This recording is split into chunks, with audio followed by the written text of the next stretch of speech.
ఆచి చికెన్ మసాలా యువతను డ్రగ్స్ నుంచి కాపాడేందుకు పోలీసు యంత్రాంగం సరికొత్త వ్యూహాలను అమలు చేస్తోందన్నారు మల్కాజ్గిరి పోలీస్ కమిషనర్ సుమతి. విద్యా కేంద్రంగా ఉన్న దిల్సుఖ్ నగర్, ఎల్బీ నగర్ ప్రాంతాల్లో శాంతి భద్రతల పరిరక్షణకు కట్టుదిట్టమైన చర్యలు చేపడుతున్నామన్నారు.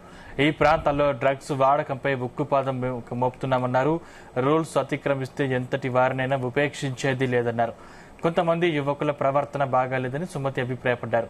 వీరి వల్ల మహిళా భద్రత ప్రశ్నార్థకంగా మారుతోందని ఆవేదన వ్యక్తం చేశారు.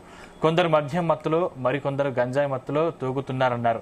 2 రోజుల క్రితం అర్ధరాత్రి తాను చేపట్టిన ఆపరేషన్లో ఈ విషయం వెలుగు చూస్తుందని, అరెస్ట్ అయిన వారి తల్లిదండ్రుల్ని, కుటుంబ సభ్యులను పిలిపించి కౌన్సిలింగ్ ఇచ్చామన్నారు సుమతి. నిన్న రాత్రి జరిగిన ఆ కార్యక్రమంలో ఈ వ్యాఖ్యలు చేశారు.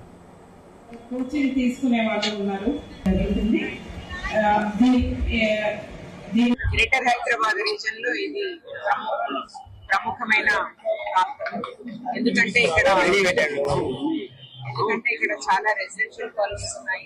అంతకంటే మించి ఇక్కడ మనం సెక్యూరిటీ పరంగా చాలా హై ప్రొఫైల్ ప్రాంతం ఇది. మనకు ఇది వరకు జరిగిన ఇన్సిడెంట్స్ పరంగా ఈ ప్రాంతం ఎంత ఇంపార్టెంటో మనకు తెలుసు. అదే కాకుండా ఇక్కడ దాదాపుగా 30,000 మంది యంగ్ పీపుల్ నివసిస్తున్న రీజన్ ఇది.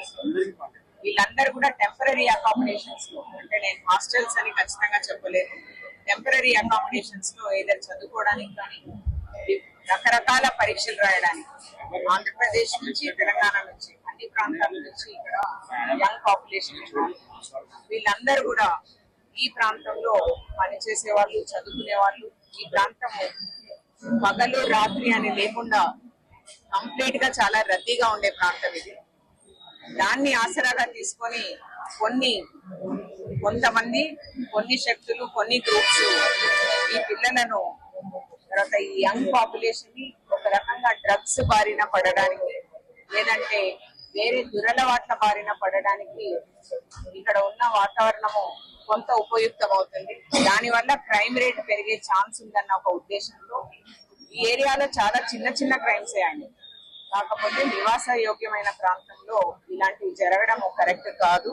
ప్లస్ యంగ్ పాపులేషన్ ప్రొడక్టివ్ గా వాళ్ళ చదువు, వాళ్ళు క్రైమ్ కి ప్రోన్ కాకుండా ఉండాలన్న ఒక ఉద్దేశంతో ఈ ప్రాంతాన్ని మేము నేరరహిత ప్రాంతంలో చేయడానికి కొంత Saroornagar police, LB Nagar DCP గారి ఆధ్వర్యంలో కొంత ప్రయత్నం చేయడం జరిగింది. దానికి సిస్టమేటిక్ గా ఇక్కడ ఉన్న 630 హాస్టల్స్ కి సంబంధించి సెక్యూరిటీ ఆడిట్ నిర్వహించడం జరిగింది. సెక్యూరిటీ ఆడిట్ అంటే ఈ పర్టికులర్ హాస్టల్లో ఉన్న వాళ్ళు ఎంత సురక్షితము, ఆ హాస్టల్ ఎంత సురక్షితము, వాళ్ళ రాకపోకలు ఎంత సురక్షితము, వాళ్ళు ఏ పర్పస్ కి అయితే వచ్చిండ్రో వాళ్ళ తల్లిదండ్రులకు వాళ్ళకు తెలుసా, అదే పర్పస్ కోసమే ఇక్కడ ఉంటున్నారా అన్న ఒక ఉద్దేశంతో మనము ఇక్కడ సెక్యూరిటీ ఆడిట్ నిర్వహించడం జరిగింది. దాంట్లో భాగంగానే ఇక్కడ 3,200 కెమెరాస్, నిఘా కెమెరాస్ ఈ ఏరియాలో పని చేస్తున్నట్టు మనకు తెలుస్తుంది. కొద్దిపాటి అసాంఘిక శక్తులు ఉన్నాయో, whether business, drugs, psychotropic substances అమ్మడానికి లేకపోతే వాడడానికి ఉపయుక్తమైన ప్లేసెస్ మీద నిఘా ఉంటుంది. 1. 2, ఇక్కడ మైనర్స్ ని ఎవరైతే సాలిసిట్ చేస్తున్నారో, అంటే ప్రాస్టిట్యూషన్ యూజింగ్ మైనర్స్, దాని మీద కూడా కొంత ఫోకస్ చేయడం జరిగింది.